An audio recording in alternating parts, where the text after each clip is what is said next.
అందరికీ నమస్కారం అండి. నా పేరు విజయ్ నాగబేరు. థ్యాంక్స్ లాట్ మన రెస్పెక్ట్ సినిమా నా ఛానల్ని ఇంతగా ఆదరిస్తున్న ప్రతి ఒక్కరికి చాలా thanks. Again came back with one more క్రీవ్ requirement అండి. ఈరోజు అసిస్టెంట్ డైరెక్టర్కి సంబంధించిన రిక్వైర్మెంట్ అనేది అడుగుతూ ఉన్నారు కదా, అది చెప్పే ప్రయత్నం చేస్తాను. The land burn rebel rose, Sithara entertainments, Srikara studios presents, fortune 4 cinemas అని అంటున్నారు. సితారా ఎంటర్టైన్మెంట్స్ అంటే మీ అందరికీ తెలిసిందే కదండి, త్రివిక్రమ్ గారి ఆస్థాన సంస్థానం అనొచ్చు. చిన్నబాబు గారు, అదే రాధాకృష్ణ గారి అన్న కొడుకు సితార వంశీ గారు ప్రొడ్యూసర్గా వ్యవహరిస్తూ ఉంటారు.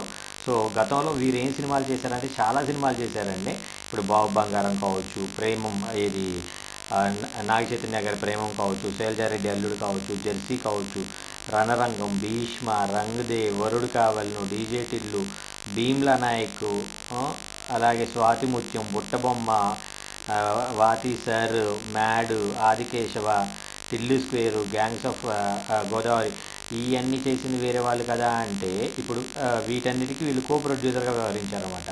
అలాగే లక్కీ భాస్కర్ కావచ్చు, డాకు మహారాజ్ కావచ్చు, మ్యాడ్ స్క్వేర్ కావచ్చు, కింగ్డమ్ కావచ్చు, రేపు రిలీజ్ కాబోతున్న మాస్ జాతర కావచ్చు, అలాగే ఇన్ ఫ్యూచర్లో లెనిన్ అనే అన్నపూర్ణ స్టూడియోస్ తోటి కొలాబరేట్ అయ్యి నాగార్జున గారి సినిమా, అలాగే అనగనగా ఒక రాజు, ఇవన్నీ కూడా ఇంకా రిలీజ్కి ఉన్నాయి అన్నమాట. సో ఇలాంటి ఒక రెస్పెక్టివ్ సంస్థతో మీరు డైరెక్షన్ డిపార్ట్మెంట్ జాయిన్ అవ్వాలి అనుకున్నట్లయితే ఏమేం చేయాలి, మీకు ఉండాల్సిన అర్హతలు ఏంటి అనేది వీడియోలో డీటెయిల్గా చెప్పే ప్రయత్నం చేస్తాను. సో వీడియోని ఆశాంతం చూసే ప్రయత్నం అయితే చేయండి. So we are looking for assistant directors who are passionate about cinema, minimum 2 films experienced as an AD, on set experience is mandatory. కనీసం 2 సినిమాలు మీరు అసిస్టెంట్ డైరెక్టర్గా పనిచేసి ఉండాలి, సెట్లో పనిచేసిన అనుభవం అయితే కంపల్సరీ ఉండాలి అని అంటున్నారు. Send your profiles if you think you are the right fit అని ఇక్కడ వాళ్ళ మెయిల్ ఐడి ఇచ్చారండి. ఇక్కడ వీళ్ళు ప్రొడక్షన్ నెంబర్ 36 సినిమా చేస్తున్నారు. దీంట్లో రిషబ్ శెట్టి గారు కాంతారా పర్సన్ ఎవరైతే ఉన్నారో సో ఆయన దీంట్లో యాక్ట్ చేస్తున్నారు కాబట్టి ఈ పర్టికులర్ దాంట్లో మీరు కూడా పార్ట్ అవ్వాలి అనుకున్నట్లయితే మీరు ఎవరిని అప్రోచ్ అవ్వాలి, ఎలా అప్రోచ్ అవ్వాలి, వీళ్ళ కాంటాక్ట్ డీటెయిల్స్ ఏంటనేది నేను మీకు చెప్పే ప్రయత్నం చేస్తాను. దానికంటే ముందు మన సబ్స్క్రైబర్లు అడిగిన ప్రతి ప్రశ్నకి సమాధానం చెప్పడం అనేది మన బాధ్యత. కాబట్టి ఇక్కడ ఏఐఏ గారు అడిగారంటే అసిస్టెంట్ డైరెక్టర్ ఛాన్సులు ఎట్లా ఉంటాయి అని అడగడం జరిగింది. ఎట్లా ఉంటాయి అట్లానే ఉంటాయి. ఇండస్ట్రీలో తెలిసిన వాళ్ళు ఎవరు లేరు, ఏం చేద్దాం అంటాం మరి. కొత్త వాళ్ళు అసిస్టెంట్ డైరెక్టర్గా ట్రై చేయొచ్చా, ఎందుకు చేయకూడదు? ఇప్పుడు సింపుల్ థింగ్ ఏంటంటే సుకుమార్ ఇండస్ట్రీకి రావడానికి ముందు సుకుమార్కి ఎటువంటి బ్యాక్గ్రౌండ్ లేదు. నెక్స్ట్ అనిల్ రావుపూడి, సరే వాళ్ళ బాబాయ్ అన్నా కూడా అతని ప్రయత్నాలు అతనే చేసుకుంటూ ఈ రోజున ఒక మంచి పొజిషన్లో ఉన్నారు. అలాగే బోయపాటి గారు ఎటువంటి బ్యాక్గ్రౌండ్ లేదు. సో ఇక్కడ కొత్త వాళ్ళు వీళ్ళందరూ వచ్చినప్పుడు ఎవరైనా కొత్త వాళ్ళేనమ్మా. కాకపోతే ఇక్కడ బోయపాటి గారితో ఒక ఏమంటారు డైరెక్షన్ టీంలో 10 మందో 15 మందో 30 మంది, అంటే కొన్ని 4-5 సినిమాల మీద 30-40 మంది ఆయనతో కలిసి పనిచేసి ఉండొచ్చు. కానీ బోయపాటి గారు మాత్రమే డైరెక్టర్ అయ్యారు. అలాగే త్రివిక్రమ్ గారు కావచ్చు, లేదంటే అనిల్ రావుపూడి గారు కావచ్చు, ఇలా చెప్పుకుంటూ పోతే చాలామంది డైరెక్టర్లు, ఇప్పుడు సరోజ్ బండి గారు కావచ్చు, వీళ్ళు డైరెక్షన్ డిపార్ట్మెంట్లో పనిచేసినప్పుడు వాళ్ళతో పాటు పనిచేసిన వాళ్ళు చాలామంది ఉండొచ్చు. కానీ వీళ్ళు మాత్రం ఇక్కడే పాతుకుపోవాలి అని నిలబడుకొని ఉన్నారు. ఇప్పుడు ఫర్ ఎగ్జాంపుల్ నేను ఇండస్ట్రీకి వచ్చినప్పుడు ఆల్టుగెదర్ మేము 84 మంది వచ్చాం ఒకేసారి ఇండస్ట్రీకి. ఈ 84 మందిలో ఇప్పుడు ఎంతమంది మిగిలామంటే 4 మిగిలాం. అంటే 80 మంది ఊర్లు వెళ్ళిపోయారా, రకరకాల పనులు చేసుకుంటూ ఉన్నారా, రకరకాల ఇది అక్కడ వాళ్ళు నన్ను గుర్తుపడతారనే ఇది కూడా లేదు. అంటే అదే రోజు ఇండస్ట్రీకి వచ్చి అదే రోజు షూటింగ్కి వెళ్ళామన్నమాట మేము. ఇప్పుడు నేనేమంటాను అంటే ఇప్పుడు మేము మిగిలిన 4 ఎవరంటే ఒకరు సీను, ఇప్పటికీ జూనియర్ ఆర్టిస్ట్గానే చేస్తాడు. ఇంకొకటి రాజేంద్ర అంటే ఇప్పుడు సిద్ధు జొన్నలగడ్డకి పర్సనల్ మేనేజర్గా చేస్తున్నాడు. అలాగే చిరు అని జూనియర్ ఆర్టిస్ట్ సప్లయర్గా చేస్తున్నాడు. జూనియర్ ఆర్టిస్ట్ కావచ్చు, సెట్ పని కావచ్చు, వాడు అన్ని పనులు చేపిస్తూ ఉంటాడు. అంటే ఇండస్ట్రీలో ఫర్ ఎగ్జాంపుల్ నేను రోజు కూలీగా పనిచేద్దాం అనుకుంటున్నాను, ఈరోజు పనికి వెళ్ళాను, సాయంత్రం ఒక 500-600 సంపాదించుకొచ్చుకుంటున్నాను అనే ఒక పని కావాలి అంటే చిరు మీ అందరికీ పని ఇవ్వగలుగుతాడు.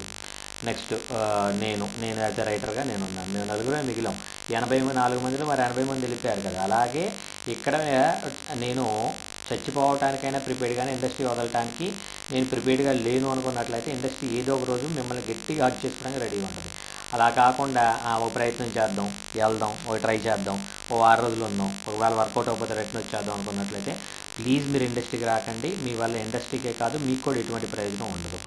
నెక్స్ట్ కొత్తగా ట్రై చేసే వాళ్ళు ఎక్కడ ఎలా అప్రోచ్ అవ్వాలి? ఇలా రెస్పెక్ట్ సినిమానే రోజు చూస్తూ ఉండాలి, ఫుల్ లెంత్ వీడియోలు చూస్తూ ఉండాలి. చూడటం వల్ల మీకు ఉండే ప్రయోజనం ఏంటంటే మహా అయితే క్యాస్టింగ్ క్రీవ్ సంబంధించిన మీ కాంటాక్ట్ డీటెయిల్స్ ఏం చేస్తాయంటే వాళ్ళని మీరు అప్రోచ్ అవ్వడానికి ఒక హెల్ప్ చేస్తుంది. కానీ ఎలా అప్రోచ్ అవుతే మీకు వర్కౌట్ అవుతుంది అనేది నేను మీకు చెప్పడం వల్ల మీకు ఇంకొంచెం ఎడిషనల్ బెనిఫిట్ కింద ఉంటుంది. సార్ మీరు అంత పెద్ద ఇదైనట్లయితే మరి మాకు ఏమంటారు, మీరు సక్సెస్ అవ్వాలి కదా అని మీరు నన్ను అడిగినట్లయితే నేను ఏ మిస్టేక్స్ అయితే చేశానో ఆ మిస్టేక్స్ మీరు చేయకుండా ఉంటే సక్సెస్ అవుతారా బాబు అని చెప్తున్నా. ఇప్పుడు నేను మిస్టేక్స్ని ఇప్పుడు హానెస్ట్గా చెప్పాలి అంటే నేను ఇనీషియల్గా స్టార్ట్ అయినప్పుడు ఒక పొజిషన్లో ఉన్నాను. ఆ పొజిషన్ నుండి నేను డైరెక్షన్ డిపార్ట్మెంట్లో కొంతకాలం పనిచేశాను. ఆ తర్వాత ఎపిసోడ్ డైరెక్టర్ కొంతకాలం పనిచేశాను.